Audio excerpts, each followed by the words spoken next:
어느 할머니 한 분이 산길을 여행하고 있었습니다. 근데 가다가 두 갈래 길을 만나게 되어진 거예요.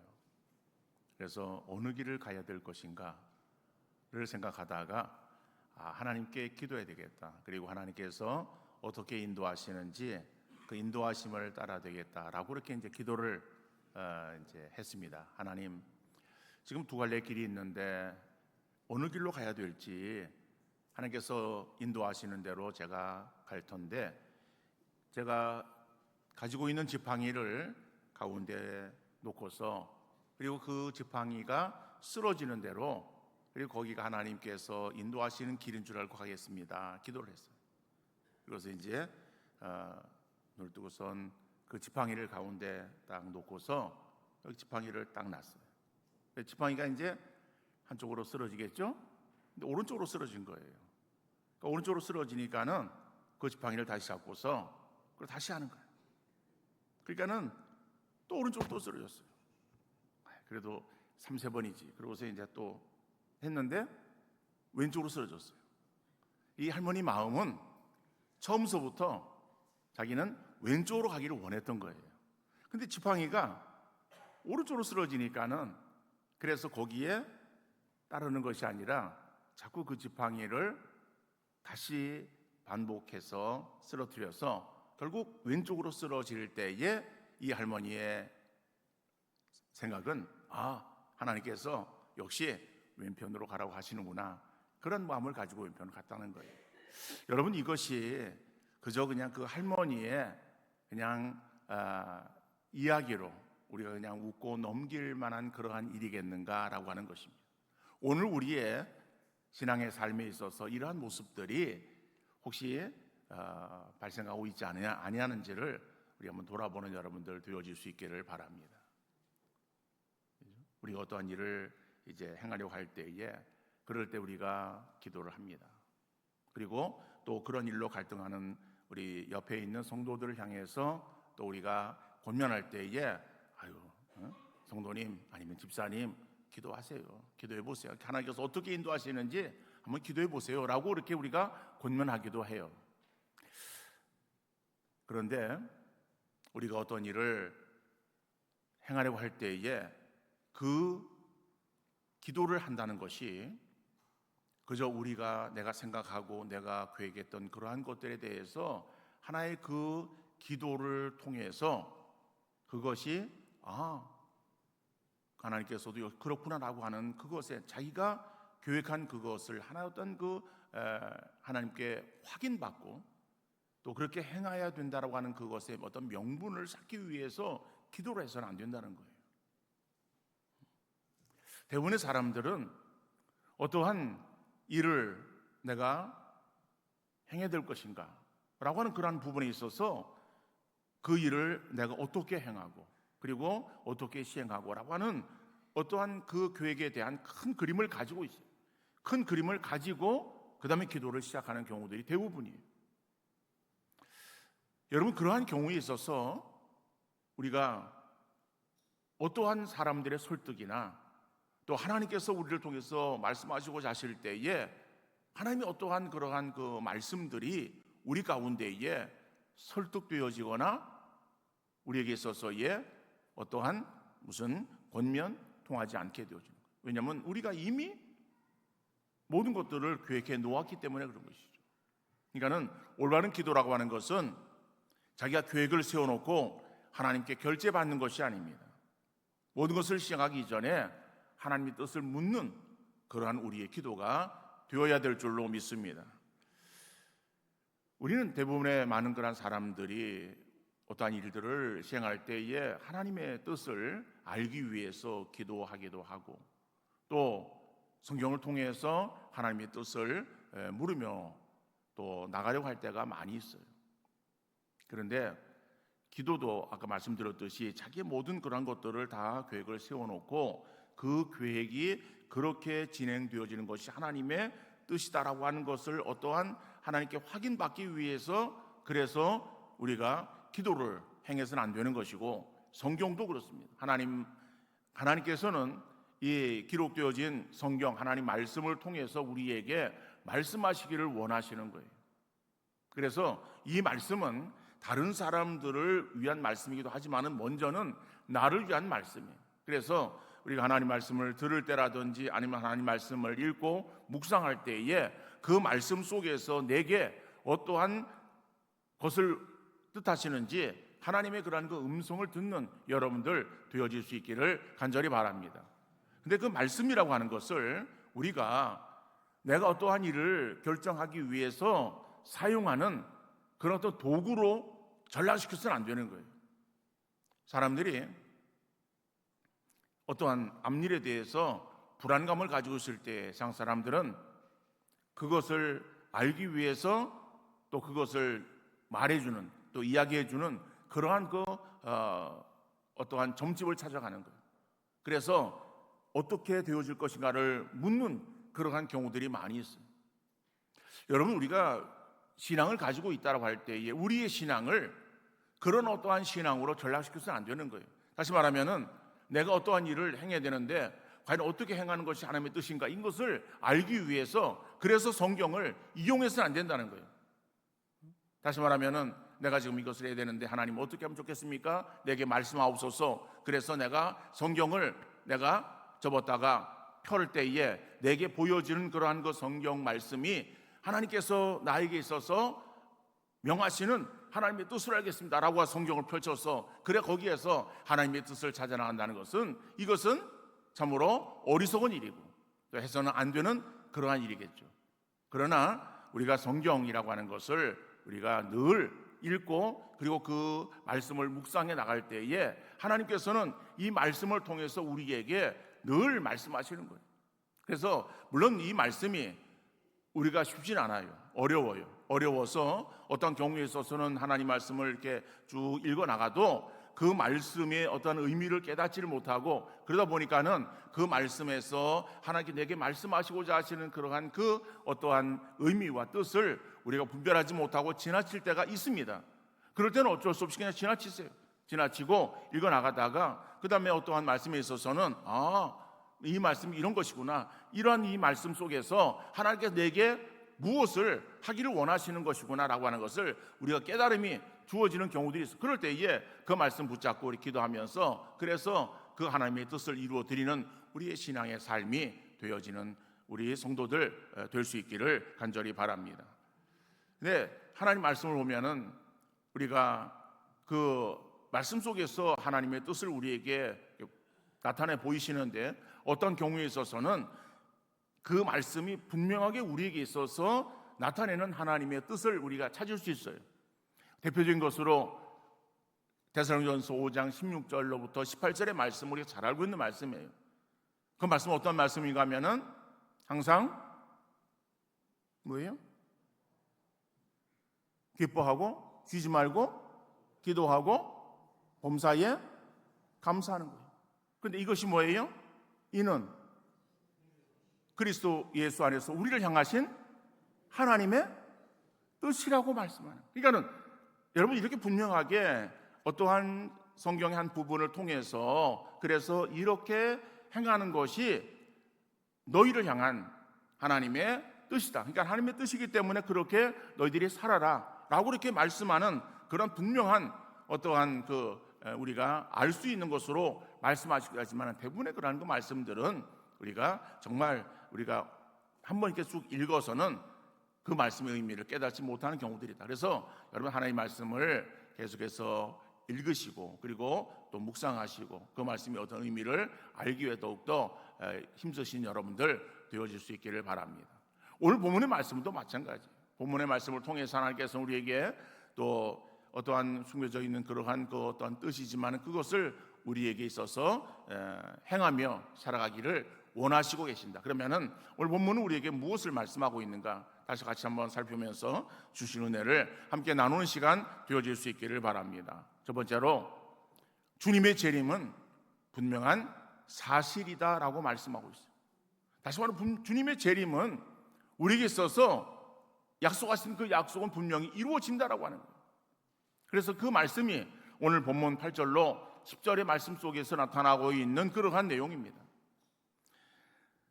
자, 이 베드로가 왜 이 말씀을 당시 성도들에게, 흩어져 있는 성도들에게 편지라고 하는 것을 매체를 통해서 이것을 그들에게 이야기를 했는가라고 하는 것을 생각할 때에 그들의 그 신앙생활을 행하는 그러한 그 삶의 정황은 굉장히 두려움과 불안 가운데 있었어요. 뭐 우리가 초대교회의 그 기독교의 그러한 상황들, 이런 것들에 대해서는 이미 말씀을 또 드렸습니다. 다시 말하면은 로마가 그 세계를 지배하고 있을 때에 이스라엘도 그 부분에 속해 있었어요. 그래서 로마의 지배를 받고 있는 가운데에 그리스도인들이 신앙생활을 행할 때에 그리스도인들은 하나님 이외에 다른 것을 섬기지 않는다라고 하는 그러한 어떠한 하나님 말씀을 붙잡고 신앙생활을 하던 사람이에요. 그러니까는 로마의 황제 숭배를 거부했던 사람들이에요. 그러다 보니까는 로마에 있어서 핍박이 주어지고, 그 핍박은 단순한 핍박이 아니라 옥살이거나 아니면은 죽음이 그들에게 주어지는 아주 냉혹한 현실이었어요. 그러니까 그러한 어떠한 상황 속에서의 신앙을 지켜나간다라고 하는 것이 그렇게 쉬운 일이 아니잖아요. 늘 불안과 염려 가운데에 그 살아갈 수밖에 없네. 그러한 성도들에게 있어서 가지고 있었던 한 가지의 소망이 무엇인가 하면은 예수님의 재림에 대한 신앙을 가지고 있었습니다. 그런데 그 재림에 대한 신앙 가지고 신앙생활 행하는데 주변에 그러한 그 상황들은 어렵고 힘든데 주님의 재림에 어떠한 기미가 보이질 않는 거예요. 그러다 보니까는 주변에 그러한 그 믿음이 약한 사람들이라든지 믿지 않는 그러한 사람들에게 있어서 야, 주님의 재림이라고 하는 것이 뭐 일어나겠느냐, 아무런 변화가 일어나지 않는데 무슨 주님의 재림이 있다는 얘기야, 없어 라고 이렇게 행하는 말들이 들려질 때에 그들은 더 힘에 빠지고 그리고 더 주저앉아 버릴 수밖에 없는 그러한 상태였을 거예요. 자, 그러한 상태에 있는 성도들의 상황들을 이 베드로가 듣고서 그리고 그들에게 있어서 주님의 재림은 분명한 사실이다, 우리에게 임할 그러한 사실임을 강조해서 말씀하고 있어요. 그러면서 8절 말씀 보면은 주께는 하루가 천년 같고 천년이 하루 같다라고 하는 이 사실을 한 가지를 잊지 말라라고 말하고 있잖아요. 여러분, 시간이라고 하는 것이 그러니까 우리가 생각하고 있는 그런 어떤 시간, 그리고 하나님께서 또 말씀하시는 그런 어떤 역사가 이루어지는 그런 어떠한 시간은 차이가 있습니다. 다시 말하면 우리가 시간이라고 하는 것을 말할 때에 우리는 한 가지 어떠한 의미를 가지고 시간을 이야기를 해요. 지금이 몇 시냐? 예배가 몇 시에 예배를 드리느냐? 뭐 이런 식으로 해가지고 그래서 어떤 시간을 우리가 묻고 그리고 지금 시간이 어떻게 되어지는가를 우리가 헤아리고 판단하는 거예요. 그러한 어떠한 그 시간을 우리는 그냥 일반적으로 하나의 어떤 시간으로 말하는데 헬라어에서는 그 시간이라고 하는 것을 두 가지의 의미로 말하고 있습니다. 한 가지의 의미는 크로노스라고 하는 그러한 단어를 쓰고 있어요. 이게 크로노스라고 하는 그러한 단어는 우리가 말하고 있는 시간을 말하는 거예요. 지금이 몇 시 몇 분인가, 그 다음에 예를 들어서 예배가 몇 시에 시작하고 몇 시에 맞춰지는가라고 하는 그런 일반적인 시간을 말할 때의 그 시간은 크로노스라고 하는 시간이에요. 자, 그런데 또 한 가지의 시간이라고 하는 그러한 의미를 가지고 있는 단어가 있어요. 그것이 무슨 말인가 하면 카이로스라고 하는 시간이에요. 그러니까 카이로스라고 하는 것은 그걸 흘러가는 시간을 말하는 것이 아니라 어떠한 의미를 부여해서 주어지는 그러한 시간을 말하는 거예요. 그런데 재림이라고 하는 것은 흘러가는 시간 속에서의 이루어지는 그러한 일들이 아니라 하나님의 어떠한 특별한 예정에 놓으신 어떠한 그러한 어떠한 사건이 이루어지는 그러한 시간을 말하는 거예요. 그래서 그 재림의 어떠한 시간은 사실은 신비에 속한 거예요. 예수님께서 부활하셔가지고 40일을 이 땅에 계시다가 승천하십니다. 승천하시는 그러한 가운데에 제 아들이 물어요. 예수님, 언제 재림하십니까? 라고 물을 때에 예수님께서 뭐라고 말씀하십니까? 재림은 내 권한에 속한 것이 아니라 아버지의 권한, 하나님의 권한에 속한 것이다. 그러니까 나는 모른다라고 말하는, 예수님조차도 예수님 언제 다시 오실지를 모르신다라고 말씀을 하셨으니까는 하나님에게 속한 그런 어떠한 그 어떤 신비의 그런 어떤 시간입니다. 그러니까는 그 시간을 우리가 가지고 있는 그런 어떤 시간의 개념으로 그것을 헤아려서 그래서 언제 그것이 이루어질 것인가라고 하는 것을 우리가 판단한다는 것은 그거는 불가능한 일이다라고 하는. 이단들은 그러한 예수님의 재림에 대해서 나름대로 어떤 시간들을 계산해 가지고 언제 예수님이 재림하실 것이다라고 그렇게 이야기를 했었어요.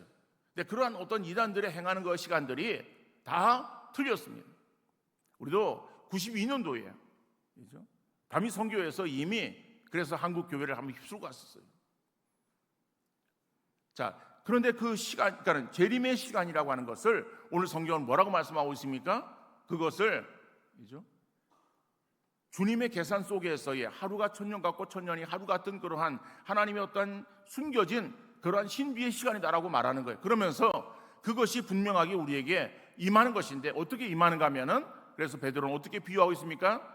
도둑이 임하는 것으로, 도둑이 오는 것으로 그렇게 말하고 있어요. 여러분, 도둑이 틈탄다, 도둑이 도둑질하러 들어온다라고 할 때에 시간을 알리고 오는 거 아니잖아요.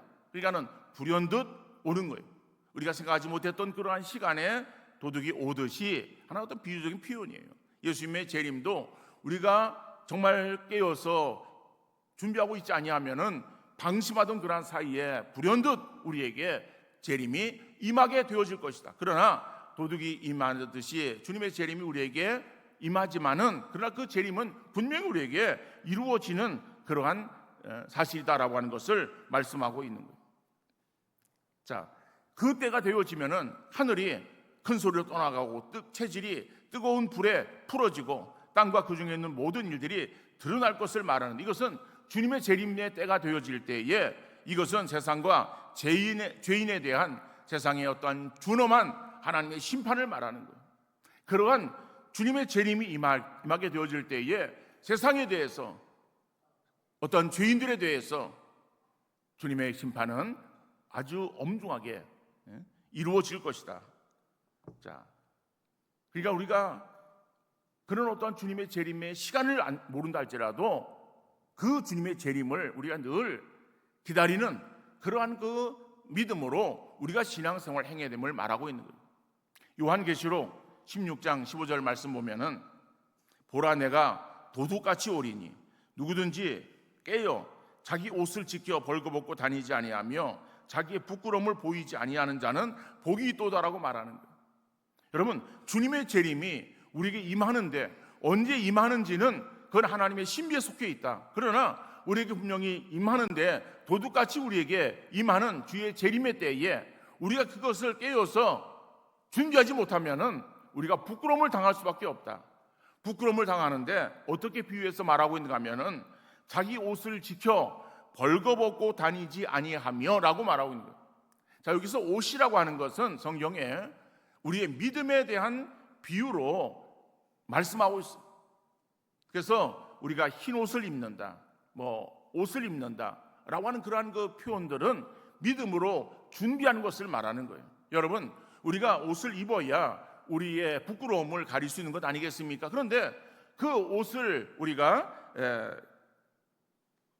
지켜서, 그러니까 옷을 입지 아니하고 벌거벗은 몸으로 다닌다라고 하는 것은 부끄러운 그런 그 모습이다. 우리가 주님의 그러한 그 재림의 때에 우리가 정말 믿음으로 잘 우리를 지켜서 그래서 준비하지 아니하면은 주님께 부끄러운 그러한 그 모습으로 설 수밖에 없다라고 하는 것을 말씀하고 있습니다. 그러니까는 주님의 재림은 우리에게 임할 분명한 사실임을 우리가 인식하면서, 그러면은 그 주님의 재림을 우리가 확신하는 믿음을 가지고 살아가는 성도들은 이 땅에서 어떠한 삶을 살을 것인가라고 하는 것을 말씀하고 있습니다. 두 번째로 거룩한 행실과 경건한 생활로 준비해야 됨을 말하고 있는 거예요. 오늘 본문 11절 말씀입니다. 이 모든 것이 이렇게 풀어지리니 너희가 어떠한 사람이 되어야 마땅하냐? 거룩한 행실과 경건함으로라고 말씀하고 있어요. 그러니까는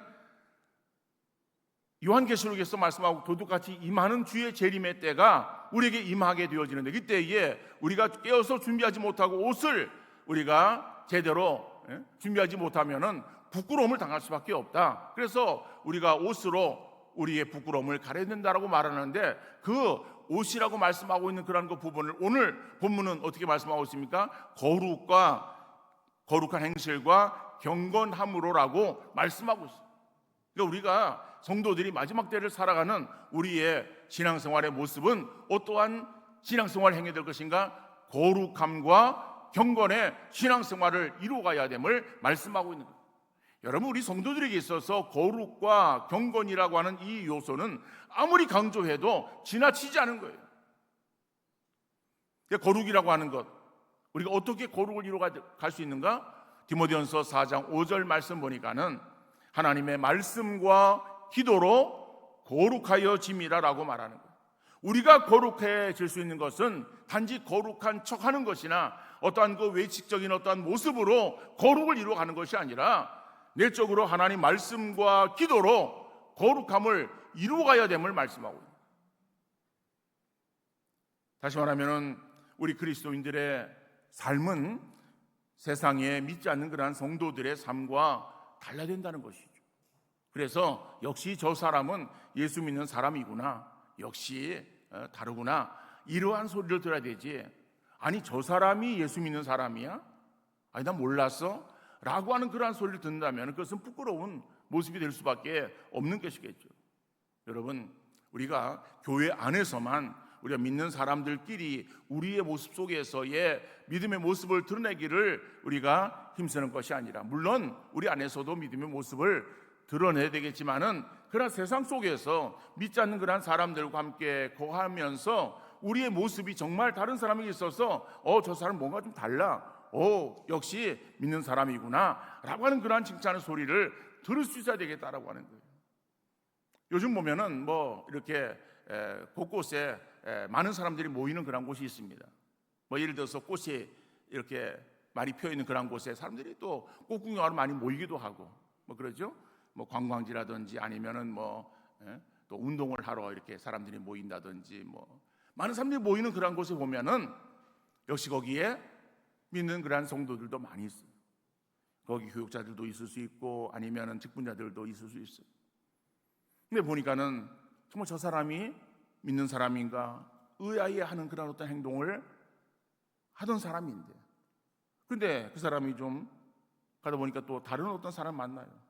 그래서 서로 대화하는 그런 그 대화를 들어보니까는 서로가 집사님, 권사님 하면서 서로의 어떠한 그러한 그 대화를 이루어 가는 것을 볼 때에 저 사람 믿는 사람이구나. 그런데 저 사람이 정말 그런 모습을 행했어? 라고 하는 것을 생각할 때에 정말 또 마음에 어떠한 부끄러움이 드는 그러한 경우들을 우리가 또 많이 볼 수가 있었습니다. 여러분, 우리가 어디 있든지 우리의 모습은 믿음의 사람이라고 하는 그런 자기 정체성을 잃어서는 안 될 것이다. 우리가 자기가 정말 어느 곳에 있든지 내가 믿는 사람이다라고 하는 그러한 자기의 본 모습을 우리가 정말 드러내며 향기를 풍기는 그러한 우리의 성도의 삶이 되어질 수 있기를 간절히 바랍니다. 따라서 경건도 마찬가지예요. 여러분, 경건은 우리 그리스도인들에게서 필수적인 삶의 모습이라고 말할 수 있잖아요. 경건이 어떤 것인가 하면은 야고보서 1장 27절 말씀 보면은 하나님 아버지 앞에서 정결하고 더러움이 없는 경건은 곧 고아와 과부를 그 환난 중에 돌보고 또 자기를 지켜 세속에 물들지 아니하는 그것이니라라고 말하고 있습니다. 여러분, 경건이라고 하는 것은요, 크게 두 가지를 말하고 있어요. 하나는 자기를 지켜 세속에 물들지 아니하는 것이다. 그래서 우리가 그리스도인으로서의 세상을 살아가면서 정말 어떠한 세상의 죄악에 내가 물들지 아니하도록 늘 자기 자신을 지켜 살펴 돌아보는 그러한 것이 경건이라고 말하고 있습니다. 그런데 경건은 그런 것으로 끝나는 것이 아니라 한 가지 더 나아가서 우리가 율법을 지켜 행하는 그러한 삶의 모습으로 나타나야 돼요. 율법을 지켜 행한다는 것이 무엇입니까? 율법이 결국에는 하나님 사랑과 이웃 사랑이에요. 그러니까는 우리가 경건한 삶을 살아간다라고 하는 것은 다른 것이 아닙니다. 하나님을 사랑하는 것이고 이웃을 사랑하는 것. 그러니까 하나님을 사랑하는 그런 사랑의 모습으로 이웃들을 사랑해야 되는데, 우리가 그 사랑해야 되는 이웃이 어떠한 대상인가를 말하고 있습니다. 그것은 고아와 과부를 그 환난 중에서, 어려움 가운데서 돌아보는 것이라고 말하고 있습니다. 고아와 과부는 성경에서 아주 연약한 사람들을 말하는 거예요. 의지할 대상이 없는 그러한 사람들을 말하는 거예요. 그러니까는 정말 그들은 내버려 두면은 그러면 정말 살아가기 어려운 그런, 물론 상황이 오늘의 그런 어떤 시대적인 상황과 다른 상황입니다. 그러니까 오늘의 상황으로 이해하는 것이 아니라 예전으로 생각해. 우리도 예전에 그랬잖아요. 지금이야 여자들이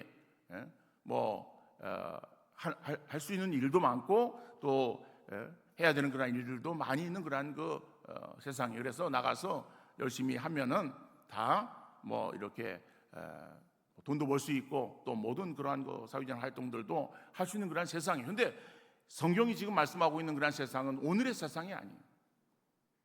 그러니까는 다시 말하면 고아와 과부 그러면은 어떠한 의지할 대상이 없는 그런 아주 연약한 사람들, 그러한 사람들을 어려움 가운데 있을 때에 돌아보라고 말하는 거예요.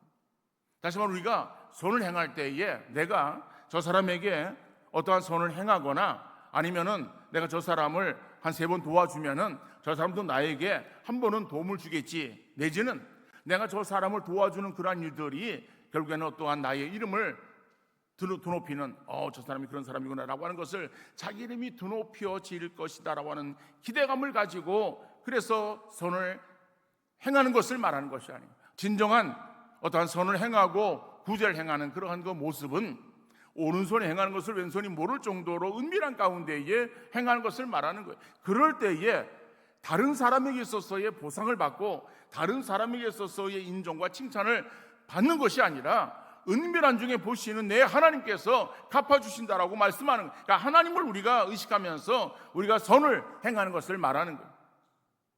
이러한 경건의 모습을 이루어 가야 됨을 말하는 것입니다. 그러니까 경건이라고 하는 그것이 단순하게 나를 지켜서 세속에 물들지 아니하고 신앙생활을 행하는 그 모습만 행하는 것이 아니라 사랑을 행하되, 사랑은 실천이에요. 그 실천을 우리가 정말 다른 사람들에게 나누며 행하는 그러한 그 모습으로 이루어져야 됨을 말씀하고 있는 거예요. 그런데 이러한 거룩과 경건은 저절로 이루어지는 것이 아닙니다. 여러분, 운동선수들이 연습을 합니다. 아주 부단한 연습을 하고 피땀 흘리는 그런 연습을 하는 거예요. 연습을 행할 때 그들은 훌륭한 선수가 되어지는 거예요. 근데 여러분, 그 선수들이 나이가 되어서 은퇴를 하지 않습니까? 은퇴를 하고 나서 그 다음 운동을 쉽니다. 운동을 쉬고 나면요, 얼마 되지 않아서 그들은 자연인으로 돌아가 버리는 거예요. 아무리 축구를 잘한 그 사람이 할지라도 운동을 안 하고 쉬고 좀 시간이 지나고 나면은요, 그럼 그 사람 운동 선수가 아니라 그냥 일반인 정도의 수준밖에 되지 않는 거예요. 운동선수로서의 그러한 그 면모를 갖추는 것은 부단한 연습 때문에 그렇다. 다시 말해 우리가 성도로서의 신앙생활을 행하면서 경건의 그러한 그 삶을 우리가 살기 위해서 부단히 힘써야 된다는 것을 말하고 있습니다. 디모데전서 4장 7절 말씀 보면은 망령되고 허탄한 신화를 버리고 경건에 이르도록 내 자신을 연단하라고 말하고, 연단하라고 하는 말은 훈련한다라고 하는 거예요. 연습한다라고 하는 말이에요. 우리가 경건의 그러한 그 훈련을 행하고 경건의 그러한 그 삶을 살기 위해서 부단히 연습하는 그러한 그 삶을 살아가지 아니하고서는 우리의 모습이 믿지 않는 그러한 사람들의 모습과 별반 다를 바 없는 그러한 그 모습으로 전락되어짐을 말하는 거예요. 그러니까 날마다 우리가 정말 우리 자신을 쳐서 말씀 앞에 복종시키며 말씀 가운데에 우리가 어떠한 삶을 살아야 될 것인가를 늘 돌이키는 그러한 성도의 신앙의 삶을 살아가기를 힘쓰는 우리 성도들 되어질 수 있기를 간절히 바랍니다. 자신의 경건을 위해서 예배 생활에 더욱더 힘써야 될 것이고 개인적으로 하나님의 말씀과 기도로 무장할 수 있기를 바랍니다. 그리고 사랑과 친절의 마음을 담아서 다른 성도들과 교제를 이루어 가되 주변에 약한 사람이 없는가를 늘 살피면서 그들에게 사랑과 선을 행하는, 그래 사랑을 베푸는 그러한 어떠한 성도의 모습을 이루어갈 때에 우리의 모습이 정말 이 마지막 시대를 살아가는 그러한 온전한 성도의 모습이라고 말할 수 있는 것이고, 그러한 그 삶을 살아갈 때에 주님이 언제 오실지, 아니면 우리의 생명이 언제 주님 우리를 데려가실지 알 수 없지만은, 그러나 우리가 주 앞에 섰을 때에 잘했다라고 하는 그러한 주님의 칭찬과 인정이 있게 되어질 줄로 믿습니다.